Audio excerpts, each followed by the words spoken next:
I call her my daughter, and I mean that in every way that counts. And if you think you know where this story is going, I promise you, you don't.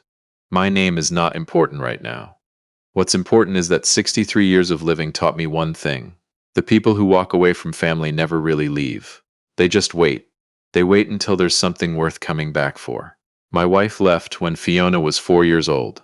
I want you to sit with that for a second. 4 years old. Fiona was still afraid of the drain in the bathtub. She still asked me to check under the bed. She couldn't tie her own shoes yet. And her mother packed a bag on a Tuesday morning in October. I remember it was a Tuesday because I had a dentist appointment that I canceled, and she walked out the front door of our house in Guelph, Ontario, and she did not look back. I know she didn't look back because I watched from the kitchen window. I held Fiona against my hip, and I watched my wife get into a car I didn't recognize, driven by a man I had never met, and I stood there until the car turned the corner and disappeared. Fiona said, "Where's Mama going?" I said, "I don't know, sweetheart." That was the truth. I genuinely did not know. I still, to this day, cannot fully explain it. We'd had problems, sure. What marriage doesn't? But I had no warning that it was ending. I came home from work one evening. I was in electrical contracting at the time, working long hours, bidding jobs all over Waterloo region, and she told me she wasn't happy. I said, "Let's fix it." She said she didn't want to fix it. 3 weeks later, she was gone. The divorce was quick. She wanted nothing from the house. She signed over full custody of Fiona without a fight. That part should have been a relief, and in some ways it was. But it also told me something I didn't want to know about the woman I had married. You don't sign away your 4-year-old without a fight, unless the 4-year-old was never really what you wanted in the first place. Fiona had been diagnosed with a processing disorder when she was 3. Not severe, the doctors were careful to say that, but significant enough that she would need extra support in school, extra patience at home, extra everything. She saw things differently. She processed the world through a slightly different filter than most kids. For me, that was just Fiona. That was just who she was. For her mother, I think it was the moment she decided this wasn't the life she had planned. I never said that to Fiona, not once, not ever. What I said to Fiona every single day was, "You are exactly right, exactly as you are. You don't need to be different for me." She believed me. I know she believed me because she grew up with an ease in herself that I have never been able to fully explain given everything she went through. She was quiet in crowds, but fierce one-on-one. She had a memory that stunned her teachers, could recall conversations verbatim from years earlier, could tell you the exact sequence of events in a book she'd read once, in grade 6. She struggled with the pace of conventional schooling, but she was, without any qualification, one of the most intelligent people I have ever met. She also had a gift I never expected. When Fiona was 11, her teacher called me in after school. I sat down across from this woman, bracing myself for a problem, and instead she turned her laptop around and showed me a drawing Fiona had done during a free period. It was architectural. Precise, detailed, rendered in pencil on notebook paper. A house, but not a simple one. Every window was to scale. The roofline was accurate. The proportions were exact. The teacher said she had looked it up, and Fiona had essentially drafted a functional floor plan from imagination. I drove home and I asked Fiona where she learned to do that. She shrugged. She said she just saw things in her head and tried to put them on paper. I said, "How long have you been able to do that?" She said, "Always." I signed her up for drafting classes the following week. Then, architecture courses at the local college's continuing education program. They let her in at 13, which required me to write the most persuasive letter of my life. By 15, she had a portfolio. By 17, she had won 2 provincial design competitions. By 19, she had a scholarship to the University of Waterloo's architecture program, which, if you don't know, is one of the best in the country. I drove her to orientation. I helped her move into residence. I sat in my truck in the parking lot afterward for about 20 minutes because I didn't quite know what to do with myself. She called me that night. She said, "Dad, the building I'm living in has a load-bearing design flaw on the east side." I said, "Did you tell anyone?" She said, "I emailed the facilities department." I laughed until I couldn't breathe. She graduated 4 years later with a distinction and went to work for a mid-sized firm in Toronto. Within 3 years, she had been made a junior partner, which at 26 is almost unheard of.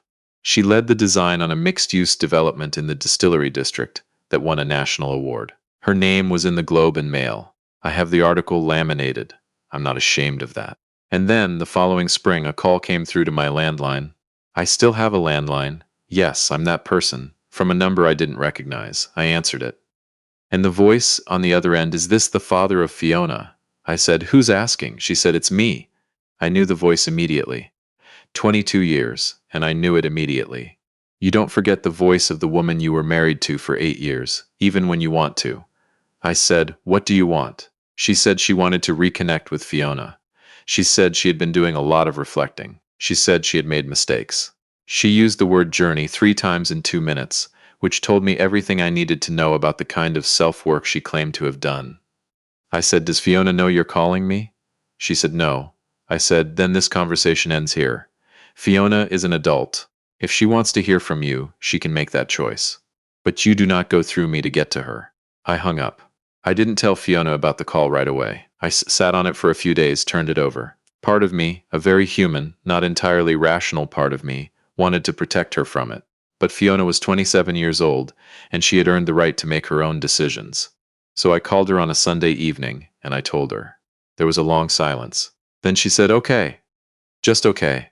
I said, "What do you want to do with that?" She said, "I'll think about it." And she did. She thought about it for 6 weeks. Then she called her mother herself. I don't know what was said in that first conversation.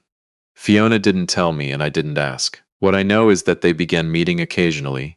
Coffee, lunch, nothing intense. Fiona kept me informed at a high level. She seemed neither warm nor cold about it.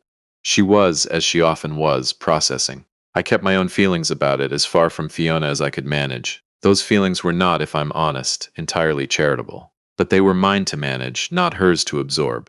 What I was not prepared for, what I don't think anyone could have been prepared for, was the letter from the law office. It arrived on a Wednesday, a law firm in Mississauga. The letter stated that my wife, my former wife, I should say, though she had never remarried, was seeking a portion of Fiona's earnings from the Distillery District project.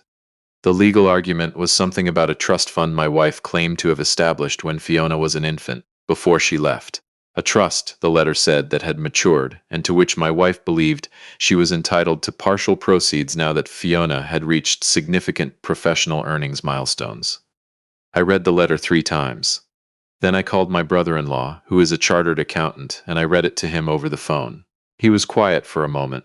Then he said, "That's not how trusts work." I said, "I know that's not how trusts work." He said, "Is there actually a trust?" I said, "I have never heard of a trust. Not once in 22 years. He said, "Then someone is fishing." That was my read too. But fishing with a law firm's letterhead is a different thing than fishing on your own. It required a response, a formal one. I called Fiona. She was quiet on the phone in the way she gets quiet when she is doing the thing I think of as her internal inventory. Cataloging, sorting, deciding what she actually thinks before she speaks. I have watched her do this since she was a child. It looks like stillness, but it isn't. She said, "How much are they claiming?" I told her. Another silence. Then she said, "Dad, can I handle this?" I said, "Fiona, I think we should get a lawyer." She said, "I know, but can I be the one to drive it? With a lawyer supporting me, not leading?" I said, "You understand what's at stake," she said. "I understand exactly what's at stake." I believed her. I have always believed her when she says that, because she has never once been wrong about her own understanding. So I said yes. What happened next took 9 months.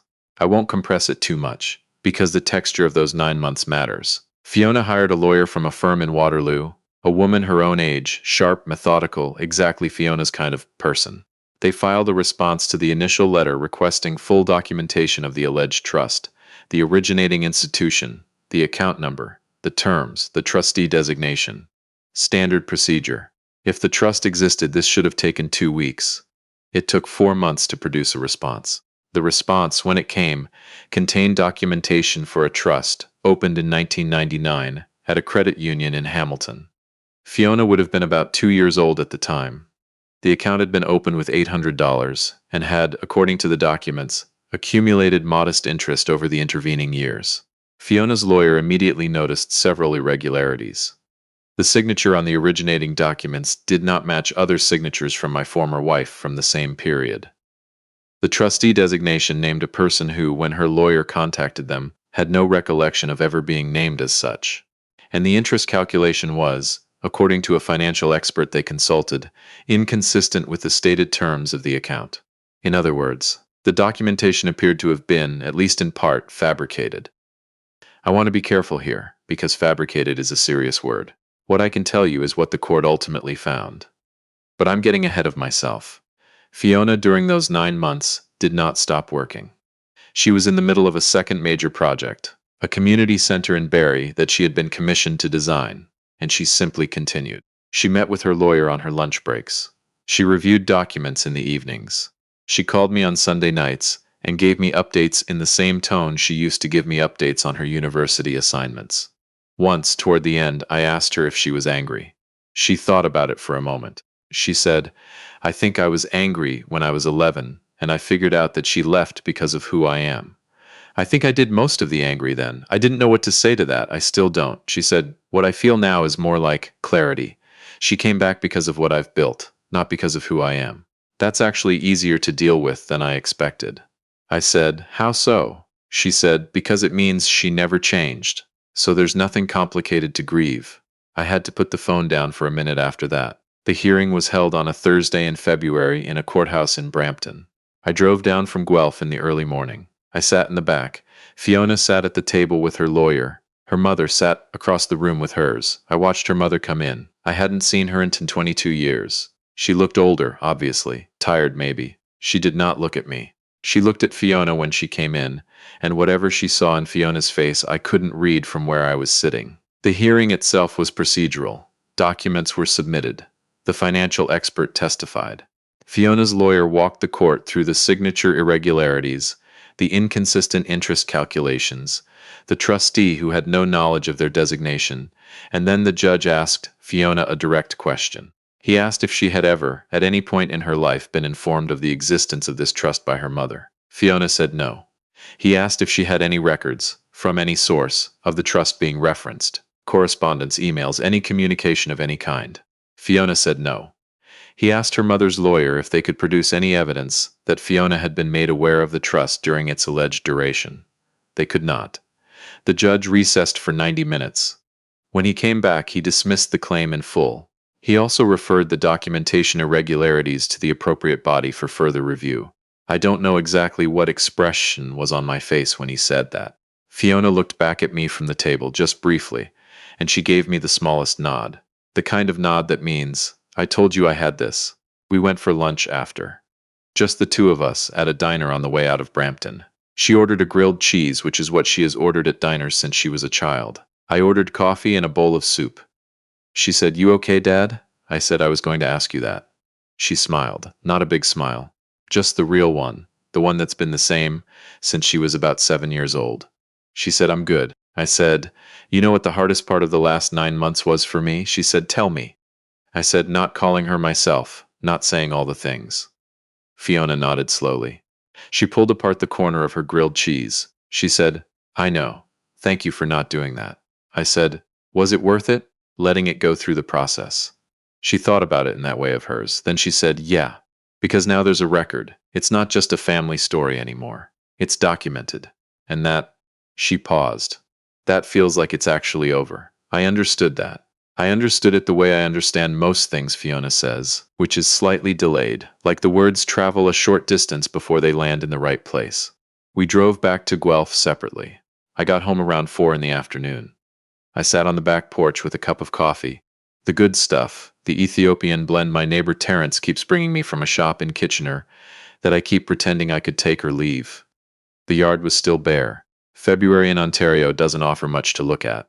But I sat there, and I thought about a Tuesday morning in October, a car turning a corner, a 4-year-old against my hip, asking where Mama was going. And I thought about a 27-year-old woman in a Brampton courthouse, sitting quietly at a table, dismantling a lie with the same precision she uses to design buildings that will stand for 100 years. She got that from somewhere inside herself. I'd like to take credit. I can't really. What I can say is that I showed up every day. Every single day, for 23 years, I showed up. And she knew it. She called me that evening, around 7. I was still on the porch, which tells you something about the kind of February day it was. Unusually mild, the kind that fools you. She said, "I forgot to tell you something at lunch." I said, "What's that?" She said, "I'm doing a site visit in Guelph next month. For the Barrie project, I need to see a similar community center that's already built. There's one there. Could I stay over? I said, Fiona, you never have to ask. She said, I know. I just like to. There was a comfortable quiet between us for a moment, the kind that takes decades to build. Then she said, Dad? I said, yeah. She said, you're the one I paint into every building. I didn't understand that right away. I said, what do you mean? She said, every project. Somewhere in the design, a detail, a corner, something. I put something in for you, a nod. You wouldn't necessarily see it if you didn't know to look. I said, I didn't know that. She said, I know. That's the point. I sat with that for a long time after we hung up. The coffee went cold. The yard got dark. The neighbor's porch light came on next door. I call her my daughter, and I mean it in every way that counts. And she has always known exactly what that means.